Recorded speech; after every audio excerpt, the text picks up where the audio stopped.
Cafe. My name is Belinda Dubston, and it is wonderful that you are here with me for our weekly I Ching forecast for the week commencing the 6th of April 2026.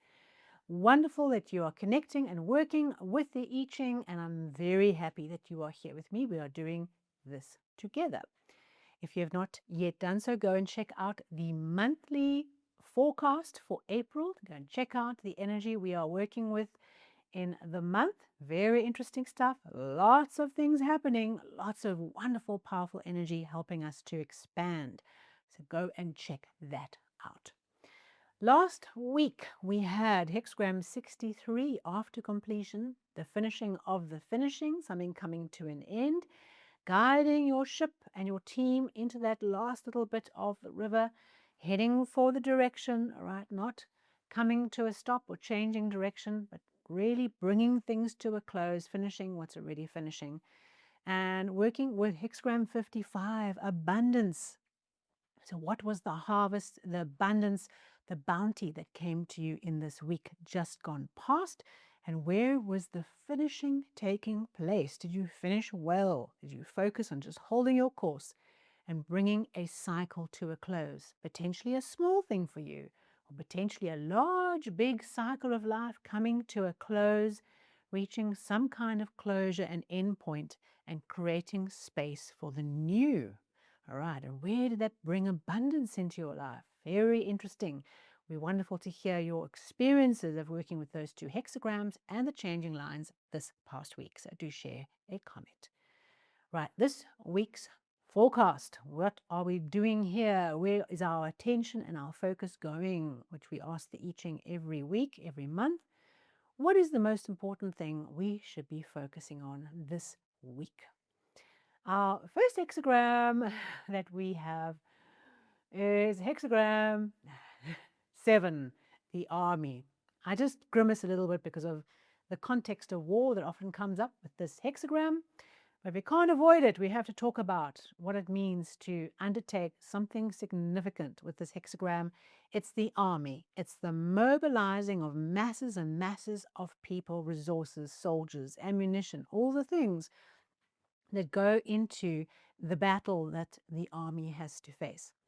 This can be likened in our lives to when we are needing a massive undertaking. And I want to just direct you to the structure of the hexagram because we have water on the bottom, which you can visualize being like an underground stream, and we have earth on top. So we have the stream that is within the earth, right? So in order to tap into the water, which is the resources, we have to send down a borehole or some kind of irrigation pipe to tap into that water and pump it out. Okay. So what it means is that when we are undertaking something abnormal or difficult or challenging or large, it's not necessarily something that can just be done easily by the usual situation, right? The status quo. What we have to do is we have to tap into resources, just like when there is a need to defend your country or your city or whatever it is, you tap into the resources and you mobilize the armed forces. And perhaps if it's really, really bad, very big, very significant, you tap into the reserves. And after the reserves, you tap into the people.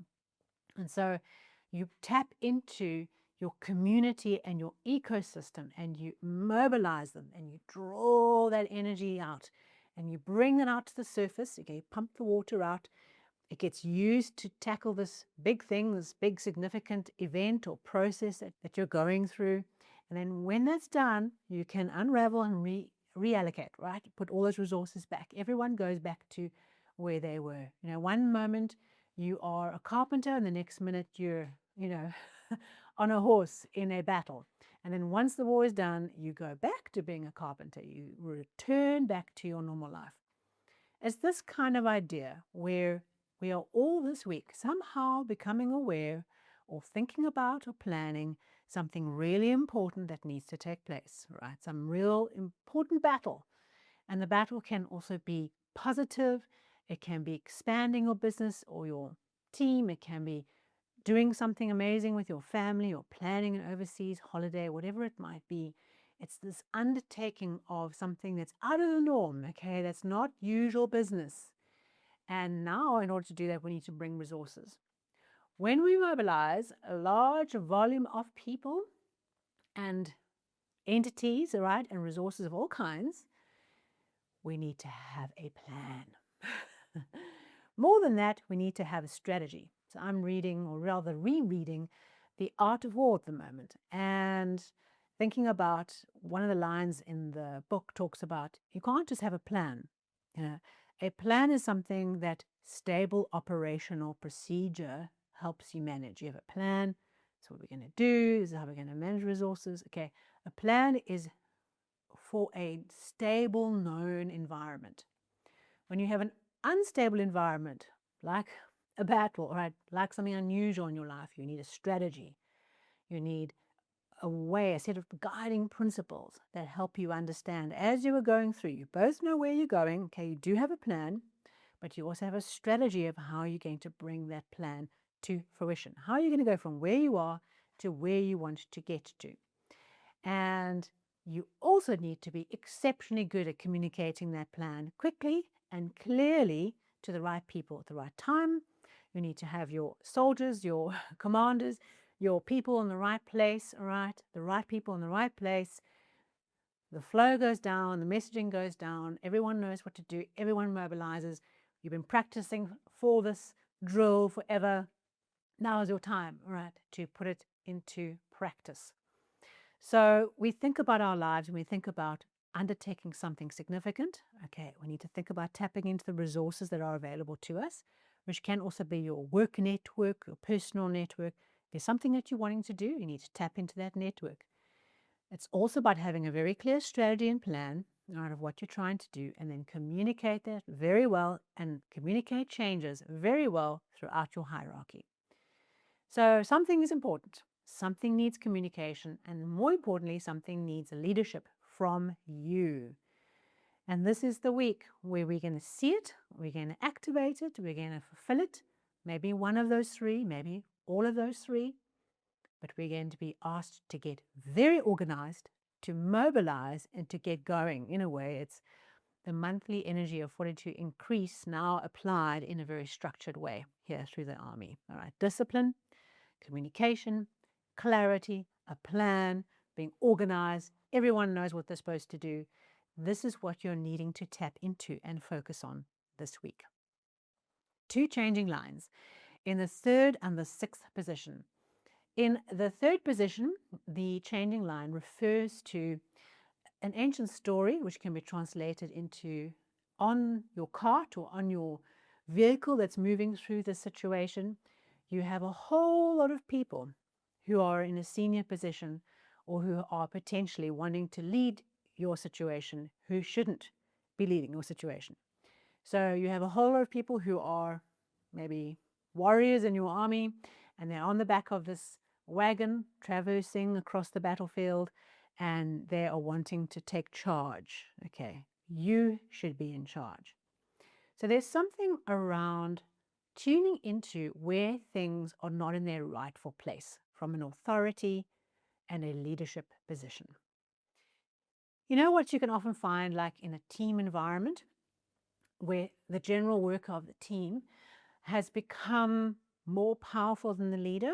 Okay, so when we pander too much to the individuals in a situation, what can land up happening is that the power has now left the hands of the person who's responsible to have the power and use it, and the power now sits with all the individuals. I'm sure you have been in a team where slowly but surely that power shifts and shifts and shifts. Too many concessions are made, accountability isn't addressed. I have seen that, and then before you know it, the power is actually in the general workforce, not in the leader who's responsible for that power. And that is something we need to pay attention to. So the first half of this week, we're going to be dialing into flipping the script and putting things back where they belong. Okay, if you are the leader and you have let all the individual needs of your team or all their opinions on what should happen become the primary voice when you are responsible as the leader to drive a particular outcome, you've got to think, am I faced with a wagon load full of leaders who shouldn't be leaders? Okay, so whatever it is metaphorically that is playing out for you, whether it's in your work life or in your home life. This is all about a balance of power that has become imbalanced and the wrong people are trying to lead the situation. All right, we need to restructure. Okay, so this is really important to quickly restructure who's in power, who has the responsibility, and put things back the way they should. Put the leader back on the wagon, take the general worker off the wagon to walk side by side with the wagon. And this is not about supporting this idea of leaders being, finger wagging maniacs. Okay, all right, that is not what leadership means. A person has accountability and responsibility to lead others, and they need to be in that position of responsibility and to be supported by the workforce, and the workforce also need to be looked after and cared for by that leader, but not that the thing switches that way around. Okay, that's what that line is asking us to pay attention to. And if you are one of the individual workers who are pushing like a union, pushing to overthrow the leadership, okay, you have to take responsibility for the consequences of your actions. All right, so pay attention. Which side of the fence are you on this week? Where can you bring that alignment back? Okay, then in position 6, our last changing line, this says, right, the victory has been achieved. The battle has been won.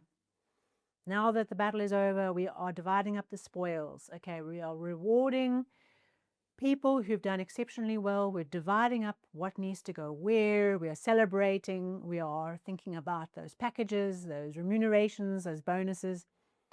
And that's part of the wrap-up process of the victory. Something important here has been achieved. What this line says is that if you have troublesome people who have done their job, okay, they have been out in the field, maybe the mercenaries, they've been out in the field doing their job. At the end of the battle, when everything is wound up, you pay them out what you owe them, right? There's an agreement what you're going to pay them. You pay them out and you release them. What you don't do is give those people, all right, who are troublesome, positions of power and rewards that are not aligned with the job they were there to do.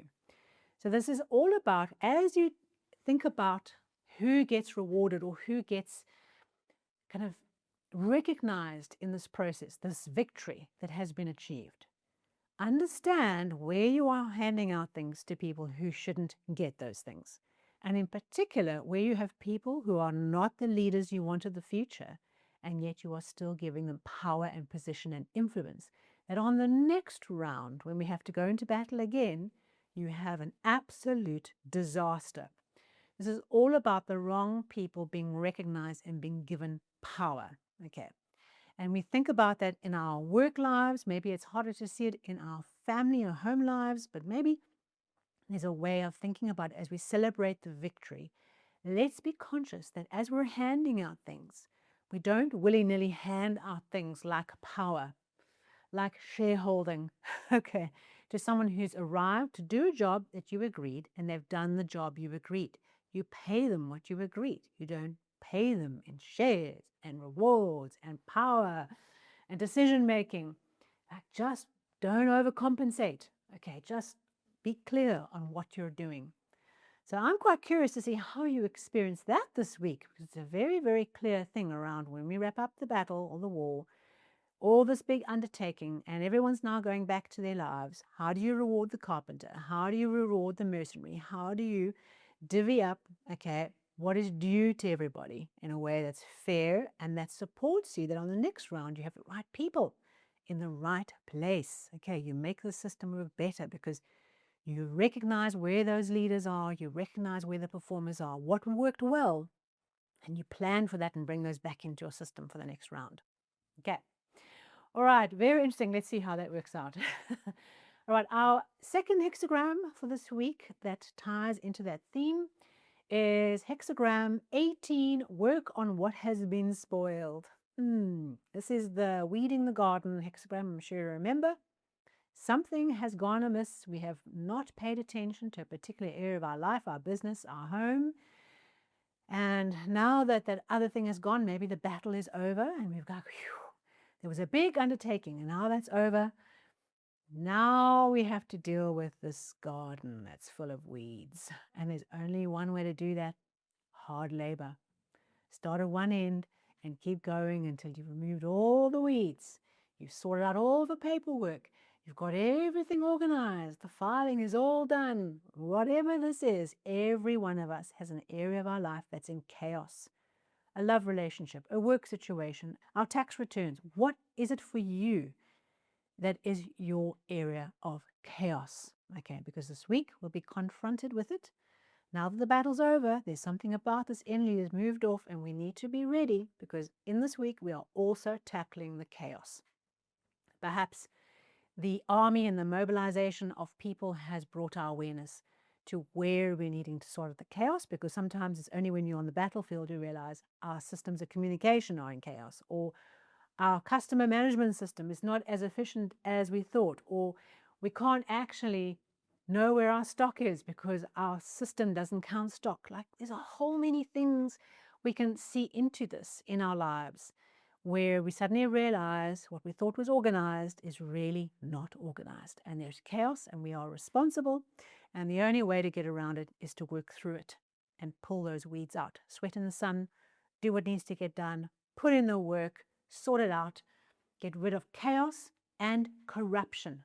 Okay, the weed, no offense to weeds or the definition of what a weed is, but chaos and corruption is the enemy here. This is what we have to remove from our lives, from our personal situations. Whatever you have to do, get rid of the chaos and the corruption in thinking, the corruption in the world, in your team. Perhaps there's some issues. Weed it out, clear out the garden, create space. A very interesting week, carrying on this energy of action and speed in our monthly hexagrams.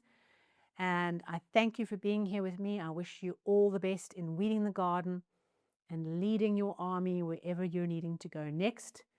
May it be an amazing victory with amazing leadership shining bright in your life as a result. Thank you so much for being here with me. If you like this and found it valuable, a thumbs up, a like would be really great. And subscribe, hit the bell, hit the follow button if you're on the podcast. And I look forward to seeing you very soon for our next weekly forecast. Until then, take care.